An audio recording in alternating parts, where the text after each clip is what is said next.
কবরবাসী চিৎকার করে কাঁদতে লাগবে।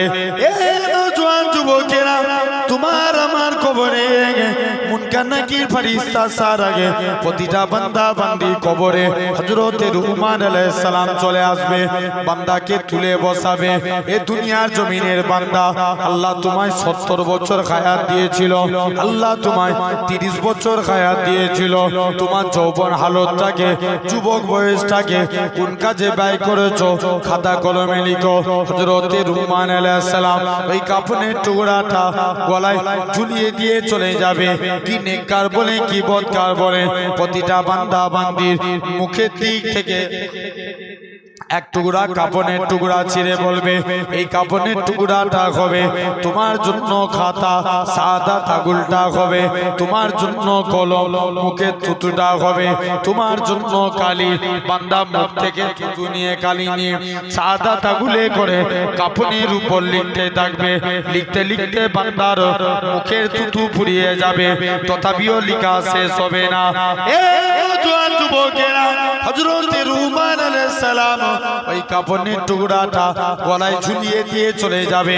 যারা নেকির কাজ করবে এদের তো কোনো বেলা নাই, যারা অন্যায় করবে আল্লাহ আফসোস করে বলবে, ওই আমার বান্দারে, তোদেরকে হেদায়েতের পথে আনার জন্য আমি আল্লাহ পাক যুগে যুগে কত আমার নবী রাসূল পাঠিয়েছি, তারপরেও তোরা এত অন্যায় কাজ করেছিস।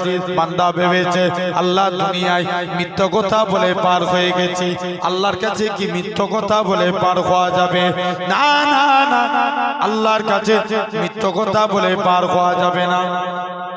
আল্লাহ নামাজ পড়েছিলাম, তোমার ফারিস্তারা লিখে নে। রোজা করেছিলাম, তোমার ফারিস্তারা লিখে নে। আমি আপনি কি বলে রেখায় পাবো? আপনার আমার হাত সাক্ষী দিবে। আল্লাহ পাক এই হাত দিয়ে আপনার বান্দাটা মসজিদের দিকে যায় না, মাদ্রাসার দিকে যায় না, তিনি মাহফিলে গিয়ে বসে না, আপনার আমার হাত সাক্ষী দিবে। এরকম ভাবে আপনার আমার পা সাক্ষী দিবে। আল্লাহ পাক এই পা দিয়ে আপনার বান্দা মসজিদের দিকে যায় না, মাদ্রাসার দিকে যায় না, তিনি মাহফিলে গিয়ে বসে না, আপনার আমার কান সাক্ষী দিবে। আল্লাহ পাক এই কান দিয়ে আপনার বান্দাটা আল্লাহ পাক কুরআনের কথা শুনে না, হাদিসের কথা শুনে না, এরকম ভাবে প্রতিটা অঙ্গ প্রত্যঙ্গ আপনার আমার বিরুদ্ধে সাক্ষী দিবে। এই নওজোয়ান যুবকেরা, আমার আল্লাহ জানাবে, ও আমার ফেরেশতারা, চলে যাও চলে যাও, আমার বান্দাটাকে জাহান্নামী করে দাও। বান্দাটাকে জাহান্নামের দিকে নিয়ে যাবে। বান্দাখানা ঝরঝর করে কাঁদবে, বান্দা জাহান্নামের কাছে চলে যাবে। এমন সময়তে দেখতে পাওয়া যাবে বান্দাখানা চিৎকার করে কাঁদতে লাগবে, ও আল্লাহ পাকের ফেরেশতা, আমাকে একটুখানি সময় দাও, আল্লাহর সঙ্গে দুটো কথা বলে আসি। ফেরেশতারা বান্দাকে সময় দিয়ে দিবে। বান্দাটা কাঁদতে কাঁদতে আল্লাহর কাছে চলে আসবে। আল্লাহ পাক দুনিয়ার জমিনে আল্লাহ ইবাদত করতে পারেনি ঠিকই কথা, তবে নাকি আপনি কোরআন পাকে ইরশাদ করেছেন, ওমাইয়া তাকাল আলাল্লাহে ফাকুয়া খাসবু, যে বান্দা নাকি আল্লাহ আপনার উপরে ভরসা করে আপনি তার জন্য যথেষ্ট হয়ে যান। আল্লাহ পাক আমি আপনার গুনাহগার বান্দা, আমি আপনার পাপী বান্দা, আপনার উপরে ভরসা করে রইলাম। এই নওজোয়ান যুবকেরা, আমার আল্লাহ জানাবে, সাত্তাকতাবদি, ওই আমার বান্দারে, তুমি সত্য কথা বলেছো, চলে যাও চলে যাও। ওই আমার বান্দারে, আমি আল্লাহ কি পারি না তো জীবনের পাকার পার গুনাহটাকে আমি আল্লাহ কি ক্ষমা করতে পারি না? ওই আমার বান্দারে, চলে যা চলে যা, আমি আল্লাহ তো জীবনের পাকার পাকার গুনাহটাকে ক্ষমা করে দিয়ে আমি আল্লাহ তোকে আমার রহমতে দয়ার জান্নাত দিয়ে দিলাম।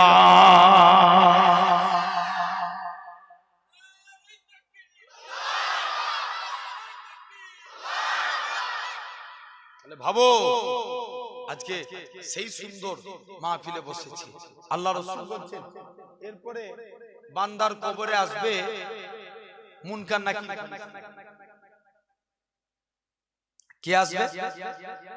মুনকার নাকির ফেরেশতা বান্দাকে তুলে বসাবে, বান্দা উঠো। যারা উত্তর দিতে পারবে তাদের কবরে নাজাত, যারা উত্তর দিতে পারবে না আজাব। জেনে রেখে দাও, তিনটে সওয়াল করবে। গোটার বুখারী তন্ন তন্ন করে দেখেন, কবরের সওয়াল জবাব প্রসঙ্গে 7টা হাদিস এসেছে। 6টা হাদিসে বলা হচ্ছে নবীকে কবরে না হাজির করানো হবে। যে নবী চিনতে পারবে তার কবরে না যাক। জোরে বলো। কাকে চিনতে পারবে? নবীকে যে চিনতে পারবে। আর যে নবী চিনতে পারবে না তার কবরে নাজাত মিলবে না। একটা হাদিসে বলা হচ্ছে তিনটে সওয়াল করা হবে। মান রাব্বুকা, মা দীনুকা, ওমান নবিয়ুকা। তোমার রব কে, তোমার দিন কি, তোমার নবী কে। আমাদের রব কে সবাই মিলে বলো। আর একটু জোরে বলা লাগবে। আল্লাহ। আমাদের দিন ইসলাম, নবী হযরত মুহাম্মদ সাল্লাল্লাহু, সকলে বলা লাগবে সাল্লাল্লাহু আলাইহি ওয়াসাল্লাম। যদি এই উত্তর দিতে পারি জানবেন তার কবরে নাজাত। আর উত্তর যদি না দিতে পারি নাজাত মিলবে? জোরে বলো। নাজাত মিলবে না। আমার ভাইরা, আব্বারা, তরুণেরা, তাহলে কাজে কাজী আপনাকে আমাকে চিন্তা করা লাগবে। আজ এই সুন্দর নবিয়ানা মাহফিলে বসেছি, তাহলে আমরা উত্তর দেব, তার জন্য আমল করব বলি ইনশাআল্লাহ। কবরে আযাব থেকে বাঁচতে গেলে আমি টোটাল কটা আমলের কথা বলেছি? টোটাল 8টা। 4টে আমল করা লাগবে। 1 নম্বর, কবরে আযাব থেকে বাঁচতে গেলে নবী বলছে তোমরা ইখলাসের সঙ্গে নামাজ পড়ো। কিসের সাথে? ইখলাসের সঙ্গে। মানে দু রকম ভাবে নামাজ পড়া যাবে না। দেখবেন অনেক নামাজি আছে মসজিদ জুম্মা এই রমজান মাসে হয় বেশি, গরমকাল তো তারাবি অনেক দূরে পড়তে হয়। হঠাৎ করে কারেন্ট চলে গেছে, তারাবি পড়তে পড়তে বলে উল্লাহ হাইজা কারেন্ট চলে গেছে। নামাজ হবে? জোরে বলো। হবে না।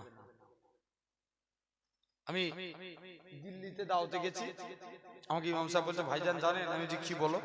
বলছে আমাকে একটা লোক এসে বলছে হুজুর আজকে তোমার নামাজ পড়া ভুল হয়েছে। আমি জিজ্ঞেস করছি কেন?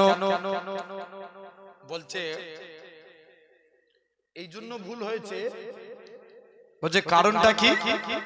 বলছে কারণটা হলো, শুনছেন তো? বলছে আমি দোকানে দাঁড়িয়ে দাঁড়িয়ে প্রতিদিন নামাজে দাঁড়িয়ে দোকানে ক টাকা কিনা বেচা হয়, আমার হিসাব নিকাশ হয়ে যায়। আজ হিসাব নিকাশ হয়নি, তোমার নামাজ পড়ানো শেষ হয়ে গেছে, তাই তো নামাজ ভুল হয়েছে। কথা বুঝতে পারছেন না? ও নামাজে দাঁড়িয়ে দোকানের হিসাব নিকাশ করে, বরকত হবে? জেনে রাখো, নামাজ খাঁটি ভাবে পড়া লাগবে, ভুল করা যাবে না। মনোযোগ দিয়ে নামাজ পড়তে হবে বলি ইনশাআল্লাহ। যদি পড়তে পারি কবুল করে নেবেন। বাদশা হারুনুর রশিদ, কি নাম বললাম? হারুনুর রশিদ বিরাট বড় খলিফা ছিলেন। হুজুর একদিন ঘোষণা করেছে যে আমার স্ত্রী চাঁদের থেকেও সুন্দর। কিসের থেকে? চাঁদের থেকেও সুন্দর। যদি আমার স্ত্রী চাঁদের থেকেও সুন্দর, যদি এই কথা না হয় আমার স্ত্রী 3 তালাক। কে বলেছে? হারুনুর রশিদ। যদি আমার স্ত্রী চাঁদের থেকে সুন্দর না হয় 3 তালাক। খুব মনোযোগ দিয়ে শুনবে। এখন বাদশা হারুনুর রশিদ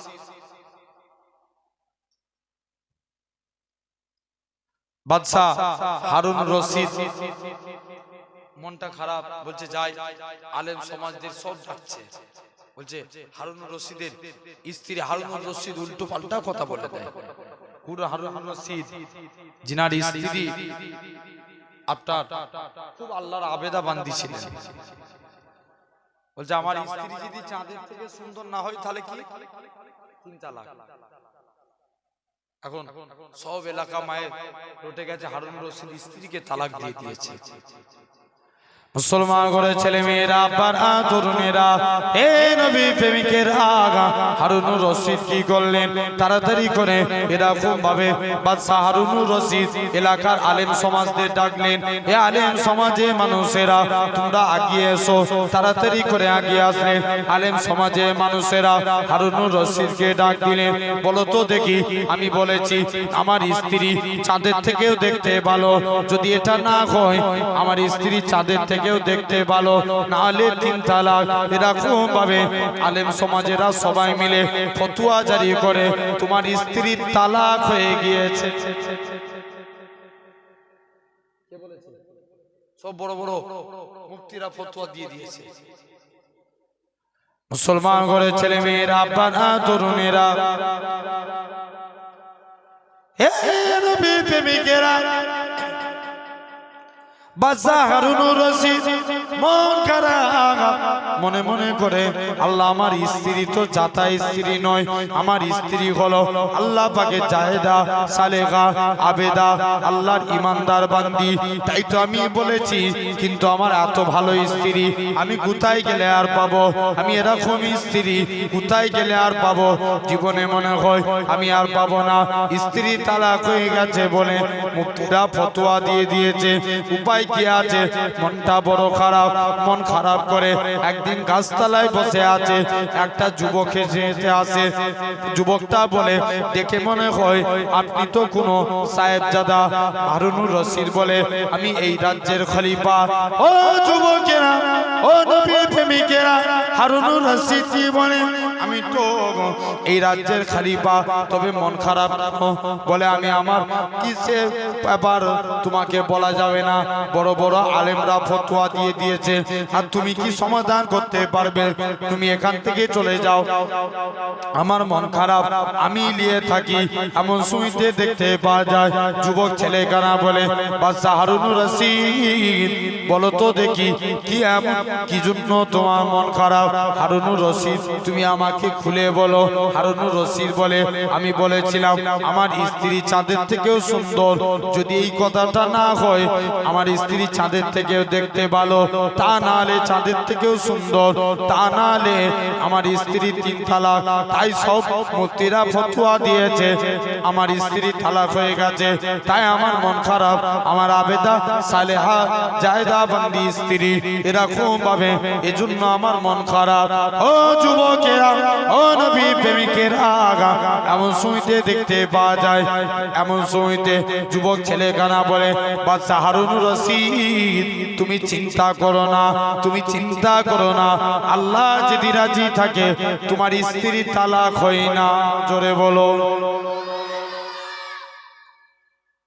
বলছে তুমি কি বলছো বলছে হ্যাঁ তোমার স্ত্রী তালাক হয় না তুমি প্রমাণ দলিল আছে যে হ্যাঁ দলিল আছে প্রমাণ দেব বলছে ঠিক আছে তুমি কালকে মাগরিবের নামাজে ঘোষণা করে দাও রাজ দরবারে নামাজ হবে সব মুফতিরা আলেমরা সব থাকবে আমিও নামাজ পড়ব আমি নামাজের ইমামতি করব কে করবে যুবকটা করবে বাদশা হারুনুর রশিদ মনটা একটু শান্তি পেয়েছে বলছে যাই স্ত্রী তালাক হবে না বলছে দলিল আছে এখন ঈদে নামাজ পড়াচ্ছে আলহামদুলিল্লাহ পড়িয়ে সূরা 3 এরকম পড়ছে লাকাদ খালাকনাল ইনসান আছে না এখন না বলে বলছে লাকাদ খালাকনাল কামার পিছন দিক দিয়ে সব মুফতিরা দিচ্ছে আল্লাহু আকবার মানে তোমার কি হচ্ছে নামাজ ভুল হচ্ছে কি হচ্ছে ভুল হয়েছে তাকবীর দিচ্ছে আবার তিনি পড়তে পড়তে পড়ছে লাকাদ খালাকনাল কামার লাস্টে গেলে ইনসান বললেন এখন সব নামাজ পড়া হয়ে গেল মুফতিদেরকে ডাকলেন বলছে আগে বলো আপনারা তো ফতোয়া দিয়েছেন আমি কামার বলছিলাম বলছে তুমি ভুল করছিলে নামাজ বলছে কেন আপনারাই তো ফতোয়া দিয়েছেন বলছে কেন বলছে আল্লাহ তো সূর্যকে সুন্দর বলে না আল্লাহ মানুষকে সুন্দর বলেছে জোরে বলে তাই স্ত্রী তালাক হয় না তাহলে জেনে রেখে দেন নামাজকে আমরা মনোযোগ দিয়ে পড়বো বলি ইনশাআল্লাহ আল্লাহ কবুল করেন 11টা পর্যন্ত প্রোগ্রাম হবে হয়তো বেশি রাত যাব না তো আসেন। 2 নম্বর, আমরা যদি দান করি কবরে আযাব থেকে বাঁচতে গেলে খাঁটি ভাবে দান করা লাগবে। খাঁটি ভাবে দান করতে হবে। যদি দানটা খাঁটি ভাবে করতে পারি আল্লাহ কবুল করে নেবেন। একটা মহিলা মদিনার পারস্যের সম্রাট নবীর ব্যাপারে উল্টো পাল্টা করে কথা বলেছে। আল্লাহ নবী বলছে, এই যাও, নবী একটা ওমরে ফারুক রেগে লাল, হুজুর আপনার বিরুদ্ধে কথা বলেছে, ওর গর্দানকে নামিয়ে দেবো। আল্লাহ নবী বলছে, ওমর ওমর তুমি একা লড়াই করো না, আমি রাসূলুল্লাহ তাদের বিরুদ্ধে জিহাদের ঘোষণা দিলাম। কিসের ঘোষণা? জিহাদের। বলছে যাও, আমি জিহাদের ঘোষণা দিয়ে দিলাম। নবী জিহাদের ঘোষণা দিলেন। এখন নবী একটা জিহাদের জন্য ফান্ড তৈরি করলেন। কি তৈরি করলেন? ফান্ড। ফান্ডে টাকা জমা করে, জিহাদের ফান্ডে সবাই টাকা জমা করছে। একটা ভিখারি মেয়ে, সেও মনে মনে করছে আমি নবীর জিহাদের ফান্ডে দান করব, কিন্তু পকেট হাদরা হাদরি করে দেখে পকেটে কিচ্ছু নাই। আল্লাহ উপায় কি আছে? নবীর জিহাদের ফান্ডে দান করব বলেছে, যাই নিয়ত করেছি দান করব, দান করেই ছাড়ছি। মুসলমান ঘরের ছেলে মেয়েরা, আব্বারা, তরুণেরা, হে নবীর প্রেমিকেরা, মহিলা খানা নিজের বাড়িতে চলে আসলো। বাড়িতে সে থাকে 3 দিন অনাহারে দিন যায়। বাড়িতে কোনো হাঁড়ি চলে না, চুলাতে হাঁড়ি চলে না। মহিলা খানা কি করলো? এমন সময়তে বাড়িতে 3 দিন অনাহারে দিন যায়। মহিলা খানা বলে, আল্লাহ আমি নবীকে দান করব বলেছি, কি দান করা যায়? নিজের একটা ছোট বাচ্চা ছিল, ওই বাচ্চাটাকে কোলে তুলে নিলেন। বাচ্চাটাকে কোলে তুলে নিয়ে মহিলা খানা আল্লাহ নবী হুজরা মুবারকের দিকে চলে গেলেন। ও যুবকেরা, প্রতিমধ্যে আবু বকরের সঙ্গে দেখা হয়। হযরতে আবু বকর বলতে লাগে, হে মামি ছেলে, বলো তো দেখি কি জন্য তুমি নবীর দরবারে যাও? মহিলা খানা কাঁদে আর বলে, আবু বকর বলে, হে মামি ছেলে, নবী তো তোমায় দান করতে পারবে না, কেন তুমি নবীর দরবারে যাও? মহিলা খানা বলে, ভাই আবু বকর, আমি নবীকে দান করতে যাই না, আমি নবীর কাছে দান চাইতে যাই না, আমি নবীকে দান করতে যাচ্ছি। মহিলা খানা নিজের বাচ্চাকে নিয়ে লাইন দিয়ে দাঁড়িয়ে থাকলেন, নিজের বাচ্চাটাকে দান করে দিলেন। আল্লাহ নবী বলে, এ মামি ছেলে, বলো তো দেখি তোমার এই মাসুম বাচ্চাকে নিয়ে আমি নবী কি করব? এই বাচ্চাটা তো কোনো এরকম ভাবে ঘোড়ার লাগাম ধরে থাকতে পারবে না, কোনো উপকারে আসবে না, এই বাচ্চাটাকে নিয়ে কি করব? মহিলা খানা কাঁদে আর বলে, ইয়া রাসূলুল্লাহ হাবিবাল্লাহ, ইয়া রাসূলুল্লাহ হাবিবাল্লাহ, হুজুর আপনি আমার বাচ্চাটাকে, কাফেররা যখন আপনাকে লক্ষ্য করে তীর ছুঁড়ে ছুঁড়ে মারবে, হুজুর আপনি আমার বাচ্চাটাকে কাফেরদের তীরের সামনে রেখে দিবেন, আমার বাচ্চা শহীদ হয়ে যাবে, কাল কিয়ামতের ময়দানে আমি শহীদানের মা বলে আল্লাহর জান্নাত পেয়ে যাব। কিসের মা বলে? জোরে বলো। শহীদানের মা বলে জান্নাত পেয়ে যাব। তাহলে এটা হলো 2 নম্বর। আমরা কবরে আযাব থেকে বাঁচতে গেলে খাঁটি ভাবে দান করব বলি ইনশাআল্লাহ। 3 নাম্বার, মা বাপের খেদমত করা লাগবে। কার? মা বাপের। তবে মা বাপকে বলে যাই, আগে সন্তানের হক মানবেন। এখন এক মুরব্বি ওমর হুজুরের কাছে যে খুব মন খারাপ, কি ব্যাপার? বলছে হুজুর আমার ছেলে আমাকে দেখছে। বলছে যাও তোমার ছেলেকে ডেকে নিয়ে এসো। এই তুই তো ছেলেকে দেখতিস?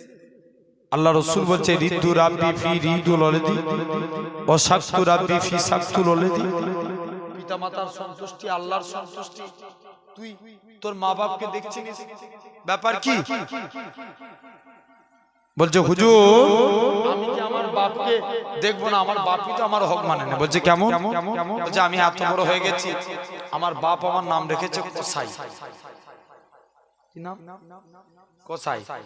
আমি দরবারে একদিন তাবিজ দিচ্ছি, তো আমার কাছে একটা মহিলা এসেছে, বাচ্চার মুখে মিষ্টি দিয়াতে। এখন আমি জিজ্ঞেস করছি তোমার কোচির নাম কি? বলছে ভাইজান মারুতি হোসেন। কি নাম? মারুতি হোসেন। কেন এরকম নাম রাখলে? বলছে আমি প্রেগনেন্ট ছিলাম, মারুতি গাড়ি করে নিয়ে যাচ্ছিলাম, আল্লাহর হুকুম মারুতি গাড়িতে বাচ্চা হয়ে গেছে, ওই জন্য শখ করে নাম রেখেছি। কতই যাচ্ছে না? প্র্যাকটিক্যালি এক ছেলের আব্বা তার ছেলের নাম রেখেছে বলেন। কি নাম বললাম? বলেন। হুজুরের কাছে পড়তে পাঠিয়েছে, হুজুর জিজ্ঞেস করছে এই করছি তোর নাম কি? বলছে বলেন। আবার জিজ্ঞেস করছে তোর নাম কি? বলছে বলেন। হুজুর তো খেপে যাচ্ছে, ডাস্টার নিয়েছে, মাথা ফাটিয়ে ফেলবো, বল তোর নাম কি? বলছে বলেন। এক ডাস্টার দিয়েছে। যে হুজুর তুমি আমায় বিনা দোষে মারলে। যে কেন? বলছে আমার বাপই তো আমার নাম রেখেছে বলেন। তাহলে সন্তানদের বাবাদের হোক, সন্তানদের সুন্দর নামে নাম রাখতে হবে। 2 নম্বর, ছেলেরা যখন 7 বছর বয়স হবে তাদেরকে নামাজের জন্য তালিম দেয়া। 7 বছর। 10 বছর বয়সে নামাজ না পড়লে প্রহর করিয়ে নামাজ পড়ানোর কথা বলা হয়েছে।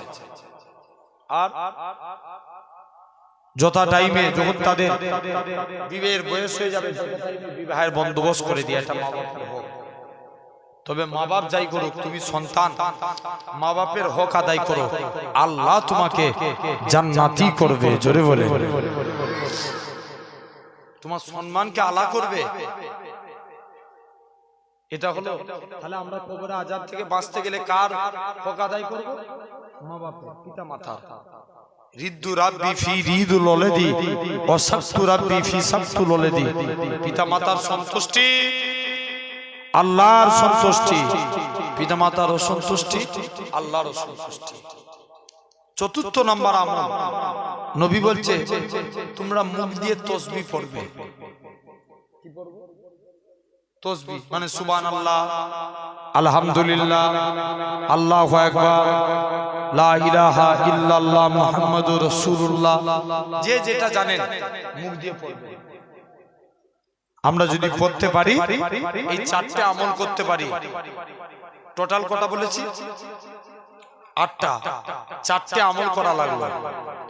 1 নম্বর নামাজ, 2 নম্বর দান, 3 নম্বর মা বাপের খেদমত, 4 নম্বর তাসবিহ পড়া।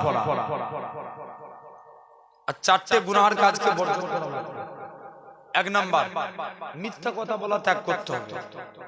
আমি সত্য বেশি হই না মিথ্যা বেশি হই? মিথ্যা বেশি হই, তাহলে মিথ্যা কথা বলা ত্যাগ করতে হবে। 2 নম্বর চকলখুরি করা যাবে না। কি করা যাবে না? চকলখুরি। এক মালিক একটা গোলাম কিনে নিয়ে এসেছে। যখন কিনেছে তখন বলেছে এই গোলামটা মাঝে মাঝে চকলখুরি করে।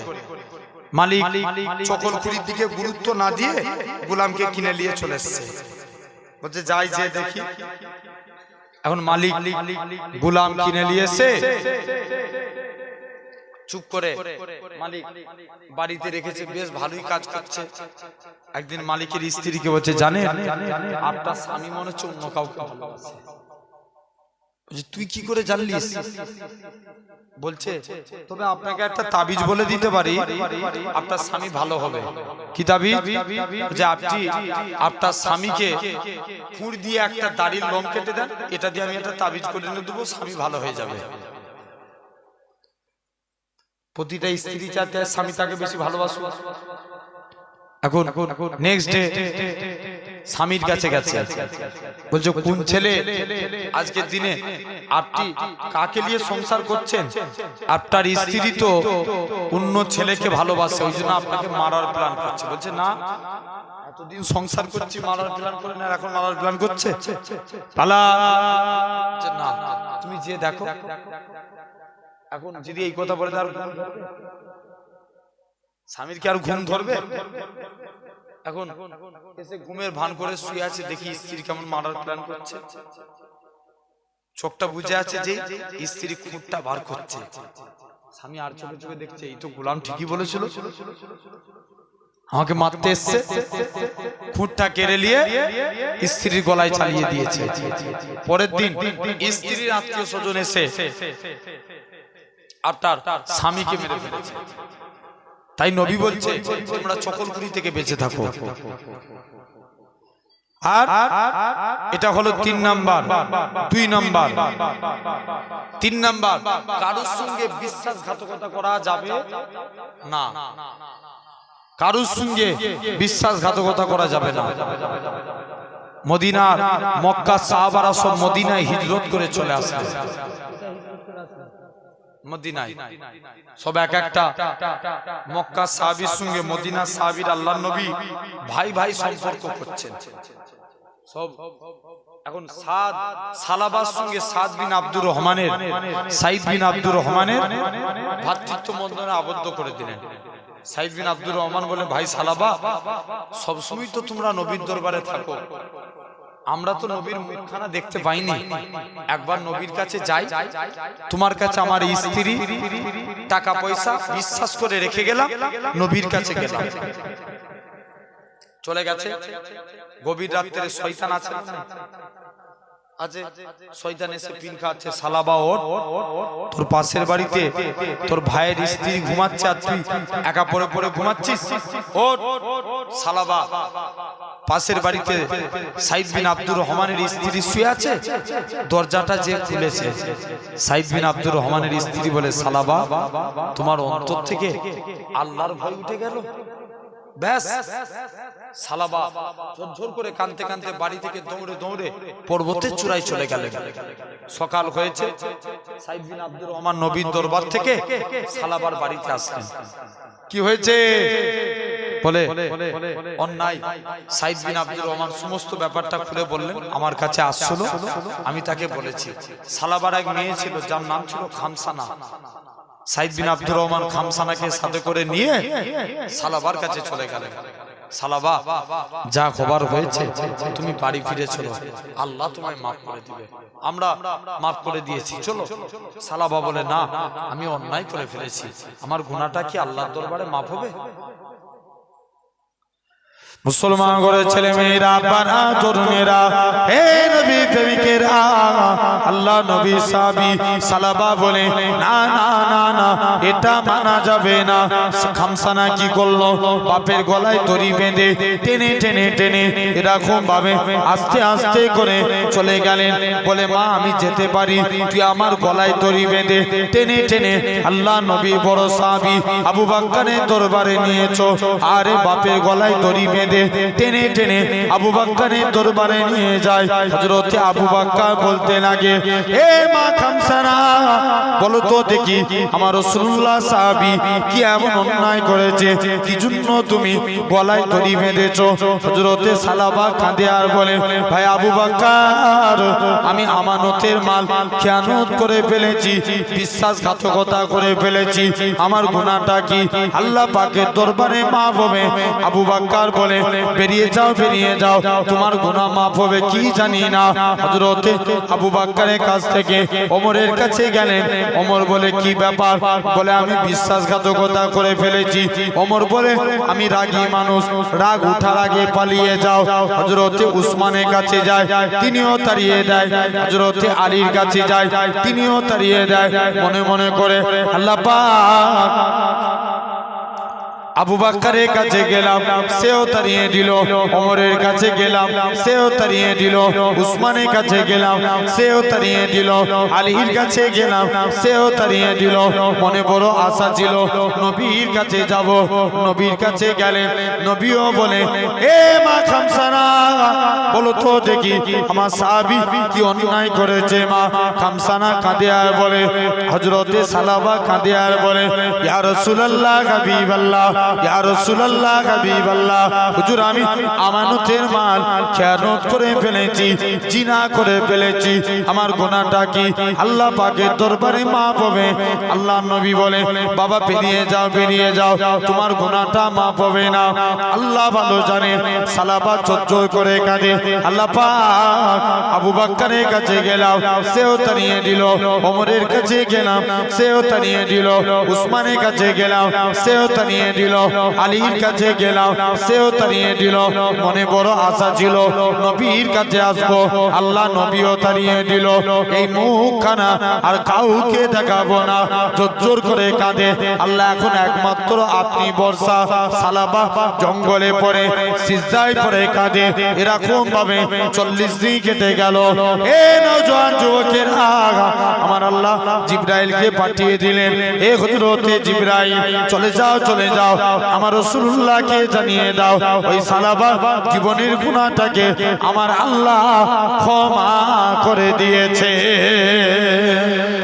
সালাবায়রা খুন ভাবে আল্লাহ নবী হযরতে সালমান ফারসি আর হযরতে আলীকে পাঠালেন চতুর্থ জায়গায় ঘুরে ঘুরে সালাবার খোঁজ পেল সালাবা জঙ্গলে যখন সিজদায় পড়ে কাঁদে সালাবার কান্না দেখে জঙ্গলের গোসর পশু পাখিরা কাঁদে পিছন দিক দিয়ে সালাবাকে যে বলে সালাবা তুমি চলো আল্লাহ তোমায় মাফ করে দিয়েছে নবী তোমায় ডেকেছে সালাবা যখন আসে ওই টাইমটা ফজরের টাইম হয়ে যায় আল্লাহ নবী ইমামতি করে নামাজ পড়ে সালাবা দাঁড়িয়ে নামাজ পড়ে আল্লাহ নবী নামাজ শেষে বলে কাফাবিল মউতে তোমরা মরণের কথা বেশি বেশি করে স্মরণ করো সালাবা ইন্তেকাল হয়ে গেলেন ও যুবকেরা ও মুরব্বি বাপেরা সালাবা মারা গেলেন খামসানা কাঁদে ইয়া রাসূলুল্লাহ হাবিবাল্লাহ হুজুর আমার মা অনেক দিন আগে মারা গেছে আজ আমার বাপটা একমাত্র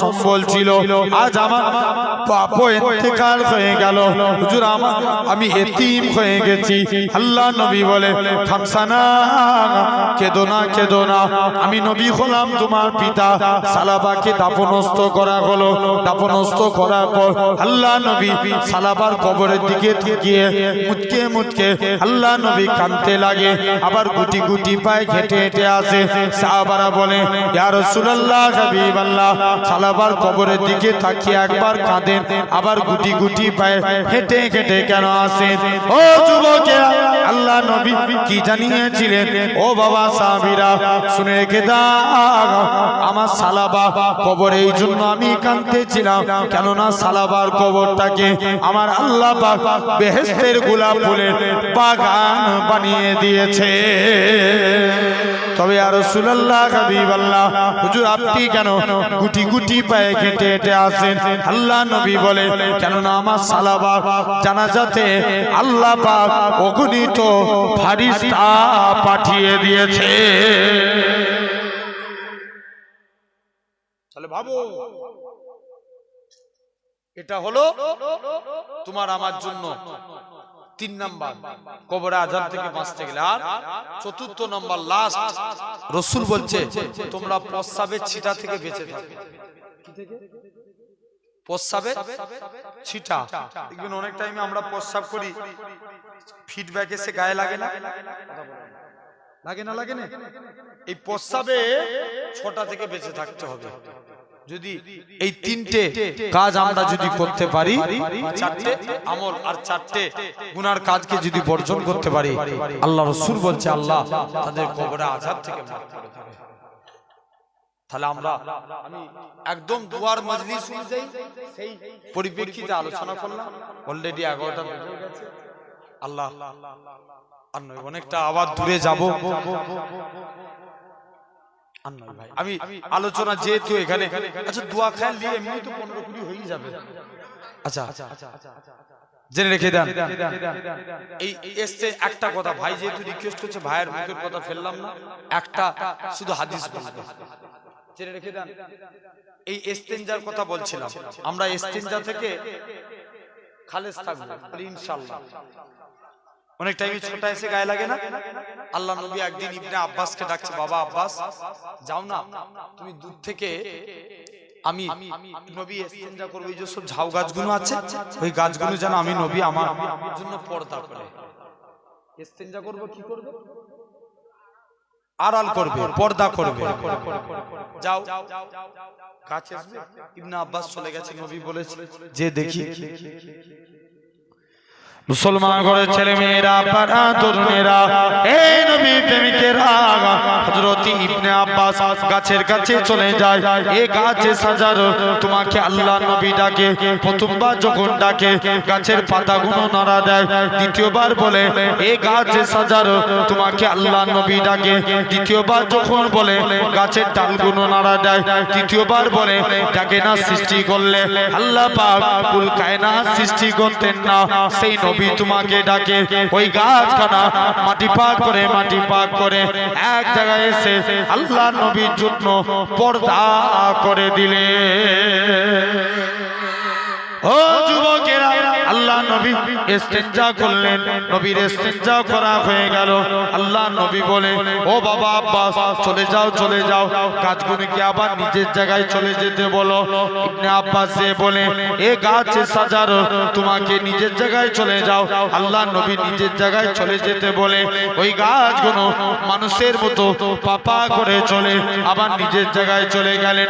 ইবনে আব্বাস বলে, আমি মনে মনে চিন্তা করি নবী তো ইস্তিনজা করলো, ওই জায়গায় কি ঘটেছে যে দেখবো। আমি ইবনে আব্বাস ওই জায়গায় যে দেখি আল্লাহর কসম মুসকে আম্বরের থেকেও বেশি খুশবু জারি হয়ে গেছে। মুসকে আম্বরের থেকেও বেশি খুশবু জারি হয়ে গেছে। তাহলে আমরা কবরে আযাব থেকে বাঁচতে গেলে এই ইস্তেঞ্জার ব্যাপারটা অধিকাংশ নবী বলছে অধিকাংশ কবরের আযাব হয়ে থাকে এই ইস্তেঞ্জার ব্যাপারে, প্রস্রাবে ছোটার কারণে।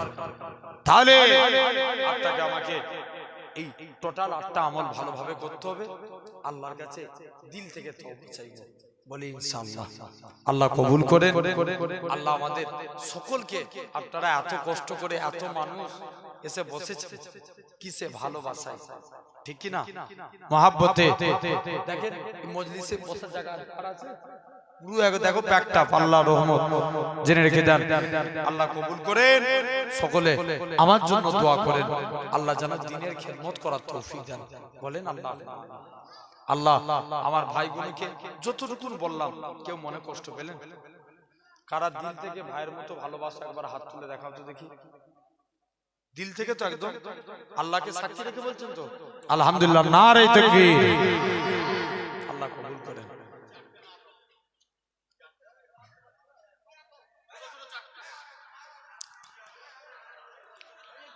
আচ্ছা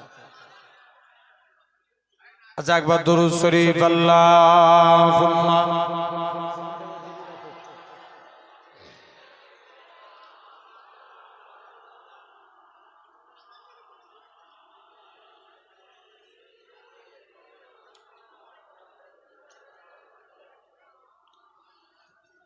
मीठा मदीना दूर है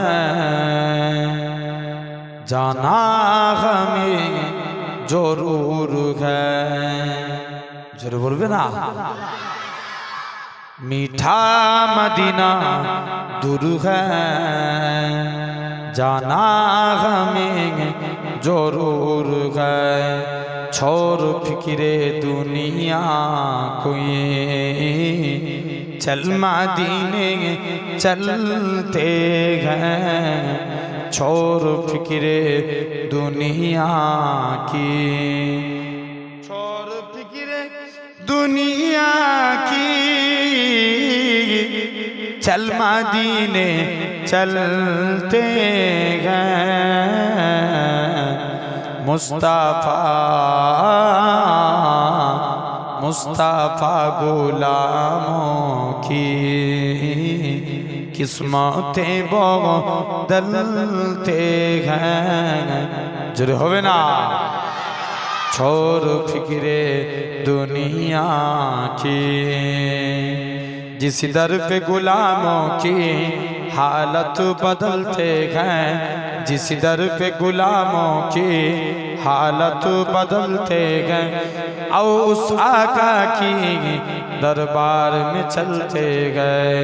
और उस आका की दरबार में चलते गए। लिल्लाह बुला लीजे, लिल्लाह बुला लीजे, दुख दर्द के मारों को, तैबा की जियारत को, अरमान में चलते गए मुस्तफा,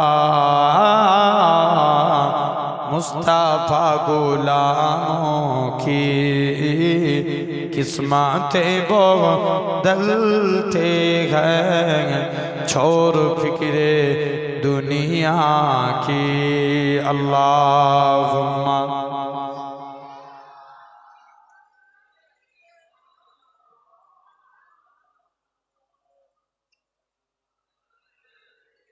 हाँ उर्दू बोललाम तो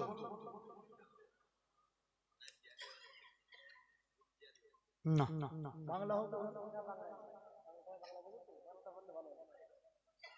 दुरूद शरीफ अल्लाह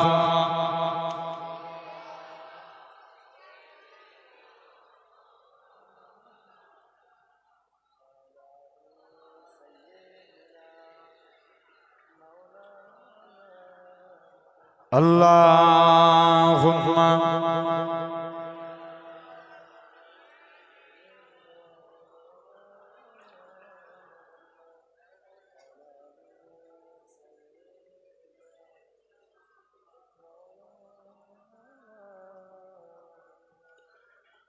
प्रभु আমায় নাও না তুমি সোনার মদিনা পূর্ণ করে দাও না আমার মনের বাসনা প্রভু আমায় নাও না তুমি সোনার মদিনা পূর্ণ করে দাও না আমার মনের বাসনা পূর্ণ করে দাও না আমার মনের বাসনা মনে বড় আশা ছিল দেখব কাবা ঘর দেখব নবীর রওজা জিতাই কেঁদে যারে যার মনে বড় আশা ছিল দেখব কাবা ঘর দেখব নবীর রওজা জিতাই কেঁদে যারে যার রাতে দিনে শুধু আমার এই তো কল্পনা পূর্ণ করে দাও না আমার মনের বাসনা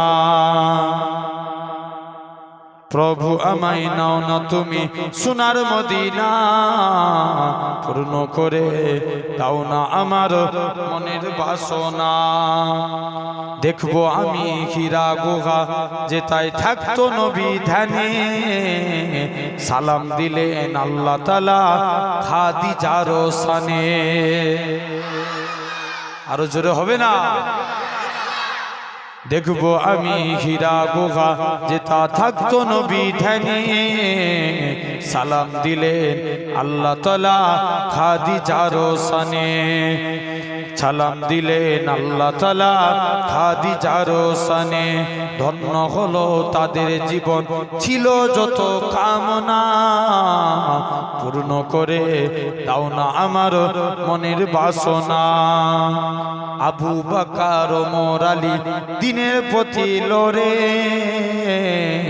নবীর সাথী হয়ে তারা জীবন গেল গড়ে আবু বকর ওমর আলী দিনের প্রতি লড়ে নবীর সাথী হয়ে তারা জীবন গেল গড়ে দুনিয়াতে পেল তারা জান্নাতি ঘোষণা পূর্ণ করে দাও না আমার মনের বাসনা প্রভু আমায় নাও না তুমি সোনার মদিনা পূর্ণ করে দাও না আমার মনের বাসনা আল্লাহুম্মা